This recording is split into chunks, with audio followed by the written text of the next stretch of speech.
Selamat bertemu lagi. Pada kali ini saya akan membahas tentang sistem recovery atau sistem pemulihan data. Ya, mengapa perlu membicarakan sistem pemulihan ini? Karena sangat dimungkinkan di dalam sebuah transaksi terjadinya sebuah kegagalan. Sehingga bukan kegagalan itu yang akan menjadi fokus kita, tetapi adalah bagaimana memulihkan apa yang telah dilakukan oleh transaksi tersebut. Nah, sebelum kita membahas tentang bagaimanakah algoritma pemulihan itu, maka perlu kita pahami bersama bahwa ada berbagai macam kerusakan di dalam transaksi atau yang berdampak kepada data. Yang pertama adalah kerusakan transaksi itu sendiri, ya. Karena transaksi rusak, maka data yang dihasilkan juga menjadi rusak. Yang kedua adalah sistem crash. Sistem crash ini lebih diakibatkan oleh infrastruktur, misalnya karena kerusakan listrik, karena memang hardware-nya yang rusak, atau karena memang software-nya. Ya. Yang ketiga adalah kerusakan disk atau penyimpan itu sendiri. Kita tahu zaman kita menggunakan eh, cakram ya magnetik, maka magnetik ini adalah sebuah eh, penyimpanan yang sebenarnya rentan terhadap daya magnet. Ya, maka sangat dimungkinkan kerusakan yang diakibatkan oleh magnet ini akan merusak head disk drive kita sehingga tidak bisa terbaca. Ya. Nah, khusus untuk kerusakan transaksi, di sini ada dua hal ya yang tadi juga sudah disinggung, yaitu sistem. Yang pertama adalah logical. Ya. Transaksi yang tidak lengkap karena adanya kesalahan di dalam membuat program, ya, atau membuat logika pemrograman, logika programnya yang salah. Yang kedua adalah sistem error, yaitu di mana database harus menghentikan sementara transaksi yang aktif karena ada kondisi yang tidak diharapkan, misalkan terjadinya deadlock. Ya. Nah, dengan adanya deadlock ini, maka database kemudian terhenti. Ya. Dia tidak akan melakukan pentransferan data. Nah, algoritma untuk melakukan pemulihan itu sebenarnya sederhana. Yang pertama adalah aksi yang ditempuh selama transaksi ini tetap berjalan, atau yang kedua adalah aksi yang ditempuh ketika kerusakan itu sudah terjadi. Ya. Jadi kalau yang pertama ini recovery dilakukan ketika sistem tetap berjalan, sedangkan yang kedua recovery dijalankan ketika dia sudah eh, ketika kerusakan itu sudah terjadi. Ya. Nah, karena kerusakan data juga dipengaruhi oleh penyimpanan data itu sendiri, maka kita juga perlu mengingat kembali bagaimana sih struktur penyimpanan data itu. Yang pertama, ada penyimpanan sementara, ya, yaitu penyimpanan yang kita kenal dengan main memory atau cache memory. Kekurangan atau kelemahan dari penyimpanan sementara ini adalah tidak mampu mengatasi kerusakan secara sistem, ya. Karena sifatnya adalah volatile, ya, mudah hilang. Yang kedua adalah penyimpanan tetap. Ya, penyimpanan tetap ini misalnya adalah disk, ya, hard disk, tape, atau mungkin flash memory atau SSD. Ya. Disebut penyimpanan tetap karena dia tidak bersifat volatile, ya, mampu mengatasi kerusakan sistem untuk penyimpanan tetap ini. Kemudian ada lagi yang disebut dengan penyimpanan stabil, yaitu satu bentuk lain dari penyimpanan untuk mengatasi kerusakan sistem. Misalnya adalah eh, sistem backup, ya. Jadi penyimpanan copy database, ya. Penyimpanan copy database di tempat yang lain sehingga kalau ada satu kerusakan transaksi kepada sebuah sistem, maka data ini akan tetap terselamatkan. Nah, Di samping itu kita juga akan memahami atau mengingat kembali bagaimana sih data itu diakses. Pada waktu mengakses data di dalam sebuah eh, sistem, ya, maka sebenarnya sistem ini menciptakan sebuah blok yang disebut dengan buffer block. Ya. Blok data ini menyimpan data sementara. Ya, dia akan deliver, ya, mengirimkan data. Kalau proses input berarti dia akan memindahkan data itu dari penyimpanan tetap ke dalam memory, sedangkan perintah output sebaliknya akan mentransformasikan atau memindahkan data dari main memory ke dalam penyimpanan tetap. Ya, jadi kalau input itu atau ada perintah input itu berarti dia akan menyetorkan atau mengirimkan data ke penyimpan sementara atau main memory, sedangkan kalau perintah output ini akan memindahkan dari main memory ke data penyimpanan data yang permanen. Ya. Nah, eh, demikian pula juga terjadi saat sebuah perintah di dalam sebuah pemrograman. Nah, di dalam kita bicara tentang data, maka hanya ada dua perintah yang perlu kita perhatikan, yaitu read dan write. Read itu artinya memberikan harga dari basis data ke variabel lokal, yaitu memberikan harga dari basis data ke variabel lokal di memori. Sedangkan write adalah memberikan harga yang ada di dalam variabel lokal tersebut atau main memory ke dalam penyimpanan yang tetap, ya. Jadi read itu adalah penampung dari operasi output, ya toh, sedangkan input, sorry ya, kalau input itu pasti nge-read dulu, ya. Sedangkan write itu nanti hubungannya adalah dengan output. Nah, oke. Nah, ini gambarannya mungkin ya. Jadi sebuah blok data itu adalah fungsinya adalah menghantarkan data, ya. Menghantarkan data dari mana? Bolak-balik dari penyimpanan tetap ke main memory ataupun dari main memory ke eh, penyimpanan data utama, ya. Oke. Nah, eh, proses read dan write, ya, di dalam bahasa pemrograman itu kemudian akan membaca, ya. Kalau read itu berarti dia akan menghantarkan apa yang ada di dalam main memory itu ke dalam variabel, sedangkan kalau write adalah menghantarkan apa yang ada di dalam variabel tersebut atau nilai di dalam variabel dimasukkan ke dalam main memory dan kemudian nanti dengan perintah output akan tersimpan di dalam penyimpan utama. Ya, nah, begitu. Nah, perlu pula kita juga mengingat bahwa recovery ini berhubungan pula dengan eh,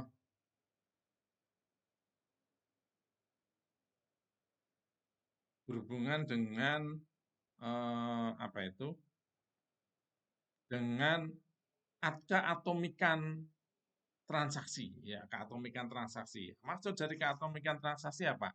Bahwa di dalam satu clock, ya, satu satuan waktu komputer itu hanya boleh terjadi satu transaksi, ya, yang biasanya nanti diselesaikan dengan istilah commit, ya. Jadi kita akan lanjutkan lagi nanti di dalam satu penyimpanan atau perintah penyimpanan data dalam satu transaksi, itu sebuah sistem baru akan tersimpan, sebuah data baru akan tersimpan atau baru akan dipastikan perubahannya bila sudah ada perintah commit. Ya, kalau belum ada perintah commit, maka dia tidak akan pernah tersimpan secara menetap. Nah, dengan hubungan dengan adanya recovery ini, ya, maka kemudian ada semacam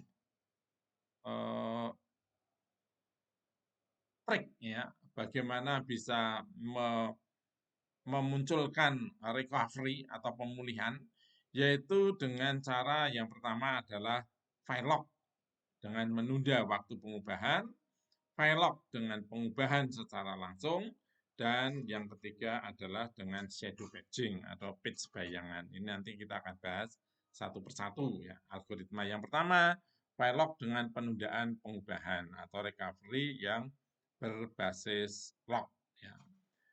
Sebuah lock adalah satu pelindung kestabilan penyimpanan. Lock itu apa sih sebenarnya? Lock itu adalah catatan, ya. Catatan dari setiap transaksi yang ada di dalam sebuah data. Ya, itu akan tersimpan dalam satu sistem.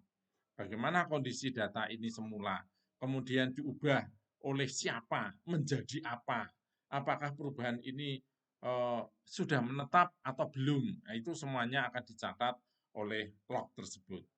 Kalau sebuah transaksi itu selesai mengubah satu data, maka dia akan menyatakan bahwa transaksi itu telah komit. Tapi kalau belum ada perintah komit, berarti perubahan ini sebenarnya belum pernah terjadi. Ya. Lalu ada teknik yang kedua adalah penundaan pengubahan database. Ya. Jadi penundaan pengubahan database ini adalah bahwa setiap perubahan itu dibiarkan terjadi, tapi tidak akan berubah sebenarnya. Ya. Jadi perubahan ini semuanya akan bersifat sementara. Nah, baru setelah semua perubahan ini dianggap komit, maka kemudian perubahan ini akan ditetapkan dan disimpan. Ya. Tapi sebelum ada perubahan komit untuk semua transaksi atau semua data, maka dia tidak akan dilakukan pengubahan. Jadi apa ya? Lakukan semuanya atau tidak sama sekali. Mungkin pendek katanya seperti itu. Nah, oke, contohnya seperti ini ya. Nah, jadi ini ada 3 contoh transaksi. Yang pertama A, ya, ini ada satu transaksi yang memberikan nilai A 109 dengan angka 950 dan memberi nilai B dengan nilai 2050. Tapi kita lihat bahwa di sini ada transaksi start tapi tidak pernah ada transaksi commit. Nah, tentu perubahan ini tidak akan pernah terjadi, ya. Ya, dia menginginkan itu berubah tapi tidak akan pernah berubah. Sedangkan di dalam gambar B kita lihat di situ pengubahan atau pengisian nilai A 950, B 2050 kemudian ditutup dengan komit. Nah, dengan perintah komit ini maka nilai A akan pasti berubah menjadi 950 dan nilai B menjadi 2050. Nah, bagaimanakah dengan pengubahan nilai C? Karena nilai C diberi nilai 600 tapi tidak ada komit, maka nilai C tidak akan pernah tersimpan. Nah, demikian pula dengan gambar C. Ya. Kalau gambar C yang di atas sama, ya, ada start, kemudian pemberian nilai A dengan 950, B dengan 2050, dan kemudian dikomit. Nah, tentu A akan berisi nilai 950, B otomatis berisi 2050. Sedangkan statement berikutnya T1 start, kemudian memberikan nilai C 600, ya, kemudian dikomit. Nah, pasti nilai ini kemudian akan berubah dan bersifat menetap. Ya. Itu fungsi dari perintah komit. Ya. Jadi kalau tidak dikomit berarti nilainya belum berubah. Sedangkan ada teknik yang lain adalah pengubahan database langsung. Jadi begitu nilai diisikan atau diubah, maka otomatis saat itu juga nilai akan berubah. Nah, ini namanya adalah pengubahan data secara langsung. Ya. Boleh kita menggunakan teknik seperti itu. Jadi update log akan selalu mengatakan bahwa ini berubah, ya pasti akan langsung berubah. Ya. di data fisiknya juga akan langsung berubah. Nah, ini adalah pengubahan secara langsung. Nah, sekarang bagaimanakah kita melakukan recovery kalau terjadi satu masalah? Nah, kita lihat di sini. Kalau kita lihat di gambar A ya, T0 start A bernilai 100 dirubah menjadi 1000, lalu diubah menjadi 950. B semula 2000 ubah menjadi 2050. Ada tidak komitnya? Tidak ada. Karena tidak ada komit, ya tidak perlu ada recovery di sini. Nilainya tidak akan pernah berubah, tetap aja A1000, B 2000. Ya. Sedangkan kondisi transaksi B kita lihat. T0 start, T0A 1000 ubah menjadi 950, yang semula B 2000 diganti menjadi 2050, lalu komit. Nah, saat itulah kemudian nilai A sudah berubah menjadi 950 dan B 2050. Lalu T1 jalan, transaksi 1 jalan, dan mengubah C yang semula 700 menjadi 600, tapi tidak ada komit. Maka perubahan di nilai C ini tidak akan pernah terjadi. Bagaimanakah dengan recovery-nya? Nggak perlu di-recovery, karena datanya tidak berubah. Nah, yang perlu kita recovery justru adalah kalau itu datanya memang sudah berubah. Ya, kemudian kita mau seperti apa? Ya, itu pemulihan yang lain ya. Tetapi di dalam transaksi seperti ini kita dengan begitu mudah memastikan ya bahwa memutuskan ya bahwa selama belum ada komit maka dia tidak akan berubah. Nah, jadi kalau kemudian kita disuruh melakukan recovery ya kembalikan lagi ke nilai yang sebelumnya ya dengan perintah undo ya. Maka nilainya akan berubah. Nilai B tetap bernilai 2000, nilai A tetap bernilai 1000 ya. Nah, ada pula kita menggunakan teknik checkpoint. Ya. Kita kembali lagi melihat log, ya, log record. Nah, mungkin gambarnya seperti ini. Jadi, di manakah crash atau persoalan itu terjadi? Ya. Contoh, kalau kita lihat T1, jadi checkpoint ini adalah titik setiap kali kita akan memeriksa. Ya. Kita lihat ada 4 transaksi berjalan bersamaan. Ya, pada waktu checkpoint pertama, maka T1 ini sudah start dan sudah commit. Maka data ini sudah tidak usah diotak-atik. Dia sudah selesai, lanjut.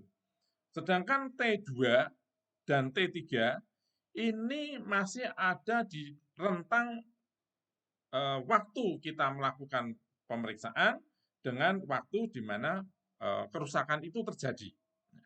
Karena ada di rentang waktu itu, maka T2 dan T3 ini harus diulang. Istilahnya ada di redo. Ya, ulang lagi transaksi tersebut. Sedangkan di T4, ya, T4 ini sudah dimulai pada waktu antara waktu checkpoint dengan crash, tetapi kita belum pernah tahu ini transaksinya sudah jalan atau belum. Maka untuk T4 tidak dilakukan redo, tetapi dilakukan undo atau dibatalkan. Ya. Kalau T2 dan T3 itu nilainya diulang lagi, penulisannya diulang lagi. Tadi kalau merubah nilai 1000, nilai A 1000 diubah menjadi 950, ya diulang lagi itu. Ya, ulangi bahwa ubahlah A dari 1000 menjadi 950. Sedangkan kalau T4 karena kita tidak tahu ya apakah transaksi sudah selesai, maka kita kembalikan ke nilai asalnya. Ya, otomatis semua transaksi akan dibatalkan, yaitu di undo. Nah, ini adalah proses untuk membuat recovery ya dengan mengandalkan log record, ya log record. Jadi kita lihat pada poin tertentu, ya karena setiap sistem itu pasti punya clock, ya poin tertentu yang terdekat dari crash itu terjadi. Ya. Nah, di mana di situ sudah lolos dari checkpoint, ya, sudah komit, maka itu kita berarti tidak usah dibicarakan. Tetapi untuk transaksi yang meskipun sudah komit, tetapi di antara checkpoint dengan sistem failure atau waktu sistem ini rusak, itu tetap harus dilakukan redo, ya, proses ulang. Sedangkan kalau ada transaksi yang belum ada komitnya, maka kita batalkan atau kita undo. Nah, teknik yang lain untuk melakukan recovery adalah dengan shadow patching. Apa sih itu shadow patching? Shadow patching adalah membuat tabel bayangan. Ya. Jadi setiap transaksi itu tidak dilakukan kepada atau tidak dilakukan pada tabel yang sebenarnya, tetapi ada di tabel yang bersifat sementara. Ya. Jadi kita mempunyai atau mengkopikan tabelnya. Butuh memori dong Pak. Oh iyalah pasti. Nah, semua transaksi pengubahan data akan dilakukan di dalam tabel bayangan ini. Ya, di sini istilahnya adalah page on disk gitu ya. Jadi bayangan. Semua transaksi ada di situ. Baru nanti kalau semua transaksi ini sudah komit, maka barulah itu dipakai untuk mengubah data yang ada di dalam disk. Ya, jadi selama dia belum komit, maka atau belum selesai transaksi itu, maka semuanya ada di dalam tabel bayangan, sehingga data utamanya itu tidak pernah berubah. Ya. Nah, itu namanya adalah shadow patching. Nah, shadow patching ini bisa saja menggunakan dua, tapi bisa juga menggunakan, ini menggunakan satu tabel bayangan, bisa juga menggunakan dua tabel bayangan, yaitu adalah